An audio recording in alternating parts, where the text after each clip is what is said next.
secrétaire rendo loi Ousmane Ba oɗon jeeya e dariɓe oɗo ñalawma gummiɗa ko France garɗa ɗo e nder Sénégal liggey mon holno jiwɗa assalamu aleykum wa rahmatullahi alhamdoulillahi rabbil alamin min mbiyata ko alhamdoulillahi rabbil alamin siko 3 semaines min joguino 3 semaines heewani e nder jonde tati golle ɗe powa e juuɗe amen wala min mbawa wadde organisé oɗo ñalawma façon kono huuli fof noon hulanoma hen Allah wonde moƴƴo Allah waɗi hen sutura golle ɗe pewnama golle ɗe juɓɓi jaari no poti yarude kono fof noon ko gueɗe Cheikh Oumar ko neɗɗo waɗi hen fof watta hen tan ko haqqe ma kanko ne waɗa hen haqqe makko ko heddi ko Allah jokki tan eyyi hande noon alhamdulillah rabbil alamin min beltima e organisation men min beltima e komin jinno dañde hen ko mataw ni waɗi dépassé objectif yimɓe jiltono hen ndi wadde alhamdulillah rabbil alamin merci koli secrétaire rendo Cheikh Oumar onon joguino golle holno jiwɗa ñalawma ñalawma on caggal ƴettude Allah e juulde nelaɗo sallllahu alayhi wa sallam ƴettude jignaɓe ƴettude sernaɓe ñalawma o wayino wayanno mi haali ɗum heccenke mbiɗi kala nde yimɓe jooɗi jonde rendo Cheikh Oumar jonde ƴine ɓeydo aɗa haali ono ɓeydo ko waɗa gila hande duuɓi nogas e tati ina yaha ha heeɓiɗo ko ƴettude hen Allah no feewi par ce que hande en jii aduna Allah fof rendiɗo délégation aji ummiɗi Afrique fof no fotiri Europe Asie Amérique kawri ɗo e nder Sénégal e sous région fof ari hawri ɗo moni fof ne addi représentation mum en jii kadi autorité ji garɗi représentant Macky Sall représentant président assemblée nationale président Gambie Adama Barrow en jii ambassadeur uji garɗi ko en ambassadeur palestine en jii député ji garɗi en jii PCA ji président conseil d' administration ngaji en jii yimɓe moƴƴuɓe arɓe nohiɓe ɓe en jii salo no heewiri ni en jetti yimɓe ɓe e garangal maɓɓe kewgal fayida donc ko ɗum coyninɗen e ñalawma en dañi ɗum hen en jettiri ɗum Allah no feewi heddi ko kadi ko projet ji ƴettaɗi yo Allah hokku en yettindeɗi e moƴƴere ko wayno juma hoore fonde ko wayno projet batteɗo halwar o ko wayno projet ji conférence uji batteɗi Brazzaville baɗoyeteɗi Libreville baɗoyeteɗi UNESCO e projet ji Cheikh Oumar fof no potiri en yettinde ɗum en jetti noon en jarnima halifa men diine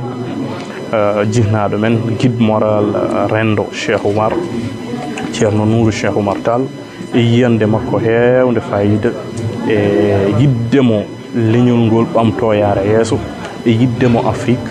addi o addi ndeɗo ɓe foti Cheikh Oumar degga ɗum noon en beltima hen kadi Cheikh Oumar so haalama tan woni fof yiyat hen hoore mum wona pullo wona jolfo wona séréer wona mandeng wona juɗɗi wona bambara ko Afrique fof rendimo ko Europe fof rendimo kanko Cheikh Oumar Tall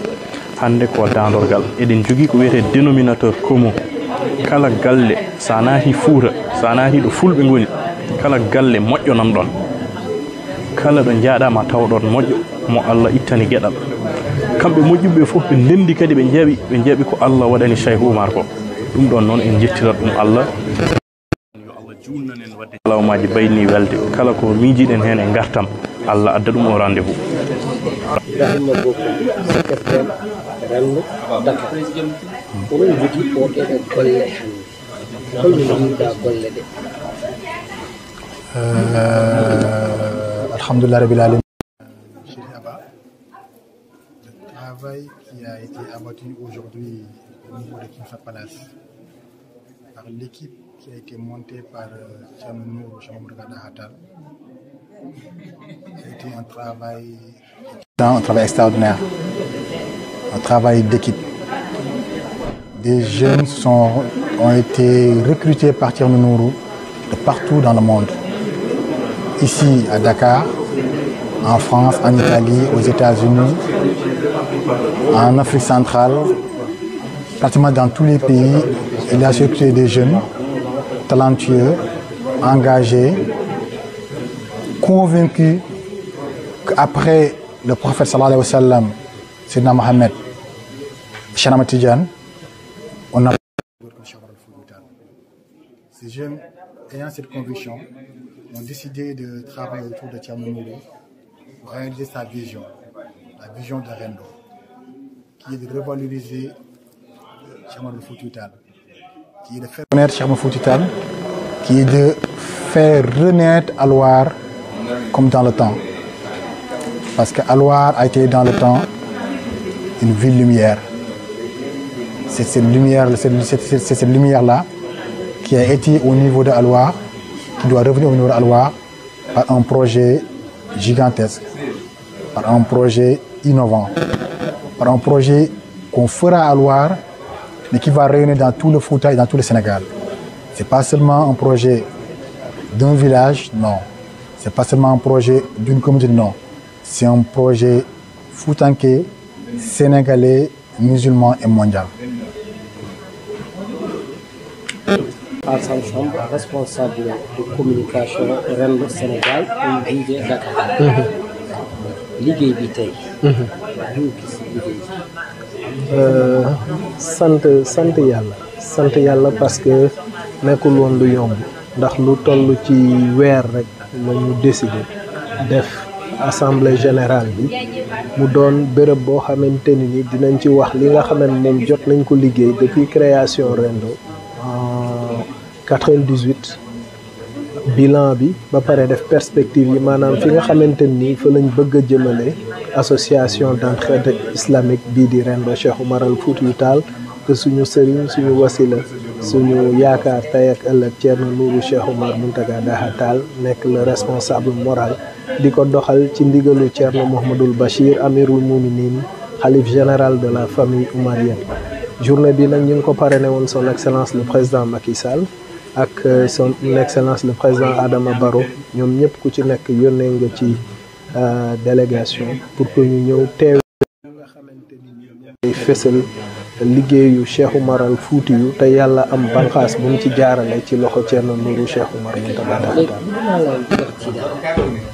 ay cadre kese yu ñoo nekk matin soir. nànk ko autour de Thierno Nourou est-ce que liggéey bi ñu nekk France ñu nekk Afrique est-ce que liggéey bi dafa yomboon wala dafa métti woon. sant yàlla xam nga liggéey bi li tax mu yomboon mooy que ni ñi ciy doon yëpp dañ ko doon defee ak xol ndax Thierno Nourou yàlla may na ko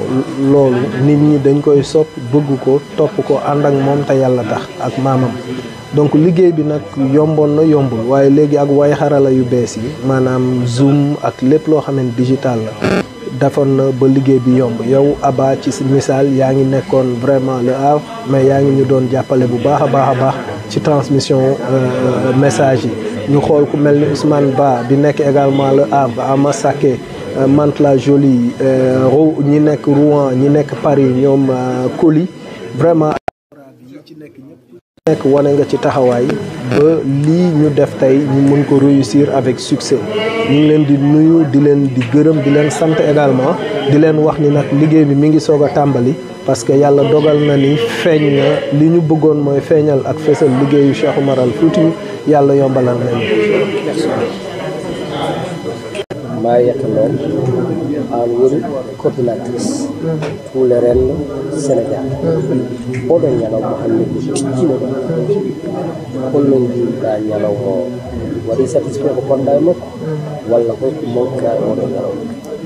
eyyi ñalawma o min dañi hen satisfaction no feewi vraiment parce que Thierno Nourou Cheikh Oumar sa wonde makko a dañat satisfaction parce que Thierno Nourou Cheikh Oumar ko diplomate ko organisateur ko mobilisateur ko neɗɗo mo ganduɗa ko dendinɗo yimɓe foof baɗɗo kadi yimɓe foof ko ɓesgu mum e nder hen e Rendo Cheikh Oumar Al Foutiyou minen kam min jettaɗo Allah e nelaɗo muɗum tan min jetta Thierno Nourou e barkinorademo e sababu ne mammen Cheikh Oumar Al Foutiyou sikki ala sikki aduna o foof yi golle makko e rendoji Cheikh Oumar o waɗi 7 états to Europe o waɗi toon tourné duuɓi 7 omo waɗa installé rendoji omo darna rendoji hano Allah waɗat o yeehi Fouta goo hono ɗimmol amen Fouta 2019 min mbaɗi 76 wuuro 76 mo wuuro fof noon momin gari Thierno Nourou Cheikh Oumar wiya kam Mariétou yato rewɓe to sa yi toon cuɓoɗa tatu sa suɓima tatu gaddana kam min mbaɗi noon ha 76 e wuuro ngo fof timmi e nder hen nde min garti ɗo hawri koye coronavirus o ari min garti ko le 24 mars min jettiti Dakar nde min jetti ɗo nde noon ha mois de juin udditmi rendo Fuutiw Rewɓe Afrique e yamirore makko kanko ceerno Nour Cheikh Oumar rendo Fuutiw Rewɓe Afrique hande ko 14 région fof woni hen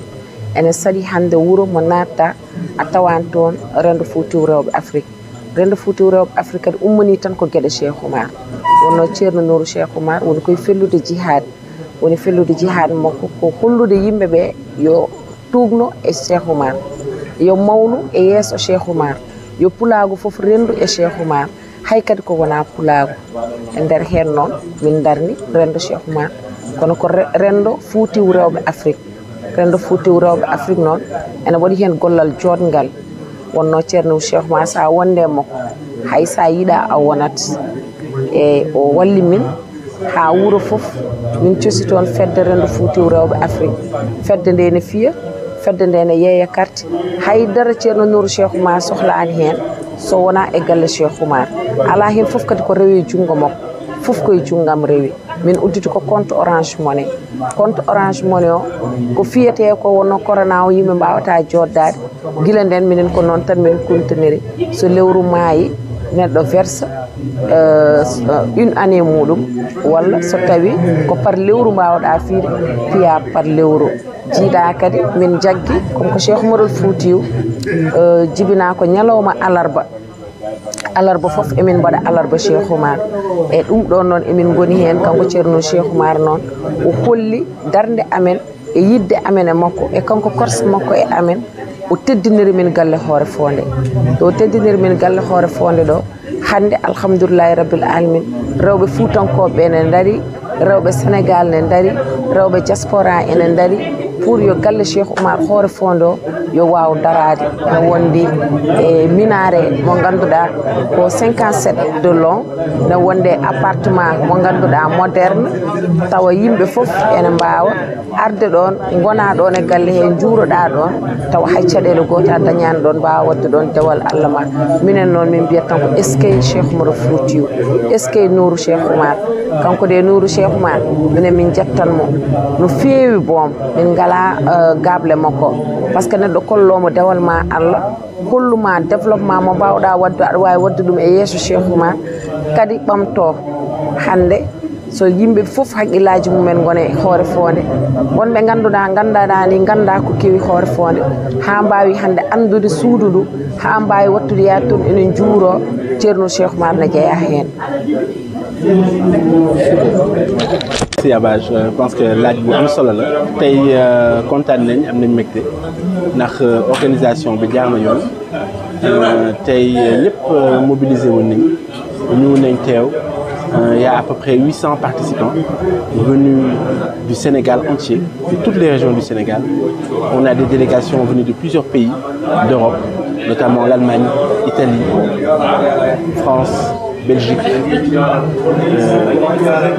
Vraiment, beaucoup de délégations sont ici présentes, aussi de l'Afrique, du Congo, du Mali, entre autres. On a des délégations qui sont venues même d'Amérique. Tout le monde aujourd'hui pour cette journée spéciale Reine de Cheikh Oumar Foutiou. Ça a demandé beaucoup de préparation. Dieu merci, on a une équipe de jeunes très professionnels, vraiment avec beaucoup d'expertise dans différents domaines, notamment la communication, le marketing, des experts également dans le domaine de l'organisation et du management, qui ont mobilisé vraiment beaucoup d'efforts, beaucoup de temps, beaucoup d'énergie pour une bonne préparation de l'événement. Alors aujourd'hui, je peux dire qu'on est satisfait.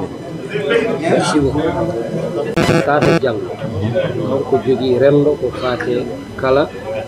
ko fate conférence saka ceerno Nour onon sukaɓe tokkosɓe e cadre cati ceerno e o ɗo ñalawma makko suwa hande ɗo e Dakar autorité holno jiwɗa ñalawma guila subaka ha ɗo e jaarata est ce que ko cabbinɗa hen a yiyan walla holko cakka sabbinani ari en France. Bonjour ou bonsoir à tous. Merci M. Abba par rapport aux questions que vous avez posées. Aujourd'hui, c'est un jour exceptionnel, une journée exceptionnelle parce qu'on parle d'une journée de Cheikh Oumar Foutiou Tall. Et c'est vrai, ça fait quelque temps que nous travaillons nuit et jour pour l'organisation de cette journée. Et notre guide Khalif Nourou Cheikh Omar nous a dit, ne vous inquiétez pas, Inch'Allah, avec le baraka de votre grand-père Cheikh Omar Foutiyou Tall et aussi les doigts de Thiam Béchir, nous allons réussir cette journée. Et Masha'Allah, nous l'avons vu, nous avons réussi cette journée parce que toute la diaspora est mobilisée, tous les Foutanké sont mobilisés, tout le Sénégal, même à l'international. Aujourd'hui, nous voyons les fruits du travail réalisé. Et aujourd'hui, bien sûr, c'est parler des bilans, des perspectives, de tout ce qui a été réalisé jusque-là. Et Masha'Allah, vraiment très content. C'est un très grand plaisir de faire partie de cette équipe et d'être entouré par ces jeunes qui sont dynamiques, grâce à Dieu, grâce à Nourou Cheikh Omar, qui est bien sûr le chef d'orchestre de tout ça. Parce que c'est un perfectionniste, il veut que tout soit bien fait et comme il faut, et surtout qu'on accueille bien tous les invités, toutes les personnes qui viennent, tous les sympathisants de Rendo, et aussi que ce soit d'autres confréries comme les Layènes, les Mourites, toutes ces personnes-là étaient présentes aujourd'hui et il nous avait demandé de bien les accueillir, et les Foutanké et la diaspora, et ce qu'on a fait. Et on peut considérer que nous avons réussi cette journée qui est exceptionnelle et qui restera toujours gravée dans nos mémoires.